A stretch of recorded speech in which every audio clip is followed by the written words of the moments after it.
there's an enormous amount of money and effort goes into this. It's not the only thing by any means. There's a lot of other reasons why the United States is so unusual in this respect, but this is one of them, and it's used. I mean, whether that's the source or not, it's certainly used, always. So another technique of trying to create the marginalization of people, the removing people from the actual social and political struggles that might make their lives better. Maybe and to keep them from working with one another by dividing them up in all sorts of ways. And in a myriad techniques, find a fashion to keep the hated masses out of the public arena where they don't belong, and certainly out of anything having to do with control of the economic system where it's unthinkable that they should have a role. That's got to be in the hands of private tyrannies. That's unquestionable. Where the United States has acted internationally, it's the same way. You look at the trail of intervention, it's almost always the same. Not just third world countries, for example. Like I just came back from Italy.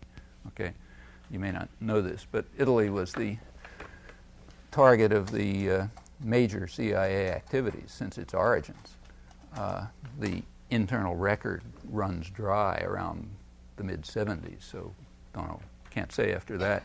But from the origin of the CIA in 1947 up to at least the mid-'70s, Italy seems to have been targeted more than any other country in an effort to undermine Italian democracy. Italy was regarded as sort of a semi-third world country, had a very strong labor movement. And when the American Army, in fact, the American British armies, what they called liberating Italy in 1943-44, they were appalled to discover that northern Italy had been liberated by the resistance, which had established a functioning society with very strong labor control. The resistance was mostly labor and peasant-based. They'd held off the Germans, had liberated most of the place. They had instituted worker management in factories. They had thrown out what were called, what the Americans and British, they were protecting workers, what they call, I'm now speaking for the terminology of the U.S.-British documents. They were keeping useless workers and throwing out, arbitrarily dismissing owners and bosses. And that's, of course, intolerable. And the system was functioning. And furthermore, they were focusing on unemployment, which was recognized was Italy's major problem. But that's their problem, not our problem. Our problem is to restore the traditional structure, which meant traditional hierarchies. Actually, it meant restoring fascist structures and fascist collaborators and so on. And a big effort was made to do that. And it was not entirely successful. By 1948, when the first election took place, it looked as if labor-based forces would probably win. And a huge effort went into trying to ensure that that wouldn't happen. By withholding food, Italy was starving, by restoring the police to fascist control, by all sorts of threats and manipulation. Pretty big operation, and the first major CIA operation, among others. And they took it really seriously. Again, something you would learn in a free society is there's a thing called the National Security Council, which the main planning outfit, which publishes, it doesn't publish, but it produces documents, top-level planning documents, which are among, not the only important ones, but among the most important ones. They tend to get released maybe 35 years later, so you can look back at them. So we have them now from the late 40s. And the first one, NSC 1, 1947, is devoted to Italy. And it calls for, it says, we're going to try all these measures to ensure that Italy doesn't have a free democratic government, which would have, they don't say it this way, but what amounts to, that, in which there'd be a big role for the organized working class in Italy. And they say, but if this doesn't work, if the communists, as they call them, which means, in fact, a lot of them were communists, but if the communists come to power through a legal vote, through a legal election, then the United States is going to declare a national emergency and is going to support military activities inside Italy to overthrow the democratically elected government. That's how seriously they took it back in 1947. They also knew exactly why the communists were powerful. You read it in the records extensively. It's because they were honest, because they were supporting working class interests. It's true that they were collaborationists. They weren't trying to separate Italy from the Western Alliance or anything, but they were defending working class interests, and people supported them. And they had a mass-based working class party. There were plenty of others besides communists. But they had to be prevented either by coercion, like, say, withholding food and violence, or if that didn't work, by direct intervention, military intervention. That was taken very seriously, and in fact, it goes up to the present.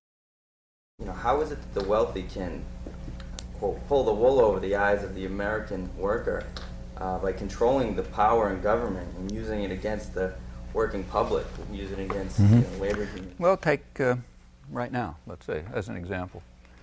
There's a couple days ago, I don't know if you're bothered, I put myself through the pain of reading the New York Times every day for some masochistic reason, which I won't try to explain. But they've got their big chief correspondent, sort of the main thinker, is a guy named Thomas Friedman, who had an article 3 or 4 days ago, in which he, big think piece, in which he said, the Cold War's over, so the breakdown isn't hawks and doves anymore. We have to have some new breakdown. And he said the new breakdown, he says there's two. One is between integrationists and, what was the other term? I forget. Anti-integrationists. That means people who are in favor of more globalization and what they call free trade, which isn't free trade, and all that kind of stuff. And people who want to slow it down or end it. That's one break. And the other is between people who are in favor of a safety net and those who think that everybody ought to, be on your own and get what you can. Okay, so those are the two ways people break up. And that gives you 4 possible types of people, right? 2 of them he sort of dismisses as lunatics. So there's the Zapatistas and Ross Perot. They fit into 2 of those boxes. The other 2 boxes are sort of sane people, Clinton and Gingrich.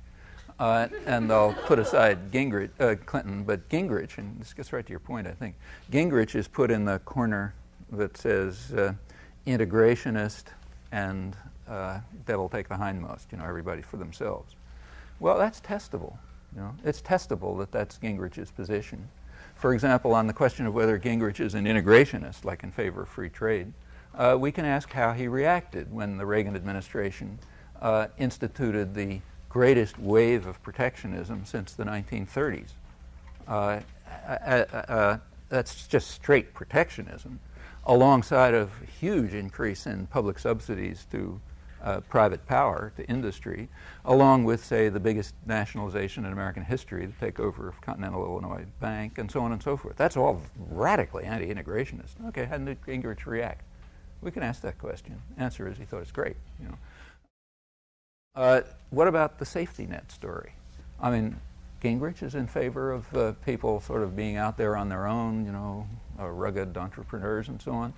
I mean, you can check that too. He represents a county, district, Cobb County, Georgia, which happens to be and he happens to hold the national championship in bringing federal subsidies to his rich constituents, to be precise, among suburban counties in the United States. Cobb County ranks 3rd in federal subsidies, ranks right after Arlington, Virginia, which is part of the federal government. So, of course, they get a lot of federal subsidies, like the Pentagon's there and so on. And Brevard County, Florida, which is the home of the Space Center. So it's another part of the federal government. But if you move outside the federal government itself, Gingrich's district is number 1. They get more federal subsidies than anybody. The biggest employer in Cobb County is Lockheed, which is a publicly subsidized private profit corporation. They don't, they sell commercial planes, but those are just, as everyone knows, they're just, they use military technology. Is the way the system is designed. Technology is developed under the guise of the military and then handed over to private power when it works. That's true of everything. Airplanes, computers, the internet, you name it. And Cobb County is right at the center of this. Well, he's in favor of being, all out on your own and fighting in this harsh world. Ridiculous. He's the biggest welfare freak in the country. That's literally true. except that he wants the welfare to go to very rich people. Notice this is not what's called corporate welfare. What they call corporate welfare, which also never gets touched, is some different category completely. That's like giving a special, shot in the arm to some particular corporation. This is something quite different. This is the way in which our economy works. The way our economy works, take just about any dynamic sector of it at least that I know and have studied, and you find that it's based on massive public subsidy and privatization of profit. Public pays the costs and takes the risks, and private systems make the profit if there is any. Cobb County is just an extreme example of this. Now, you ask, how come people are deluded? Well, how often do you read this? These aren't particularly subtle facts. These are like glaringly obvious facts. That's my but, question. Okay, because the reason is because people like Thomas Friedman and everyone else in the business knows you're not supposed to write about these things. I don't know. I'm not claiming he thinks about it. In fact, the people who write about it are probably more deeply propagandized even than the people they're talking to. You cannot be a good propagandist unless it's in your bones. It's extremely hard to lie. I think we all know that from personal experience. It's hard to lie to people. Every one of us lies to people all the time, unless we're some kind of crazy angels. But the way we do it, I'm sure you know this, is you first convince yourself that what you're saying is true. Like you're an 8-year-old kid, and you steal a toy from your brother, and your mother comes in and yells at you. You don't say, well, I wanted the toy and he had it, so, I took it because I'm stronger than him. What you say is, it really wasn't his, and besides, he'd taken a toy of mine, and anyway, I needed it more than he did, so it was right for me to take it. Okay, if people haven't had that experience, there are some other species, I think. But that kind of experience goes all the way up to being a hotshot journalist for the New York Times.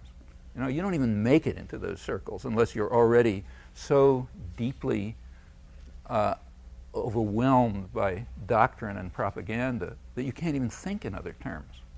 And so you'll read, say, liberal columnists in the New York Times very angrily saying, when people talk like this, nobody tells me what to write. I write anything I feel like, which is absolutely true.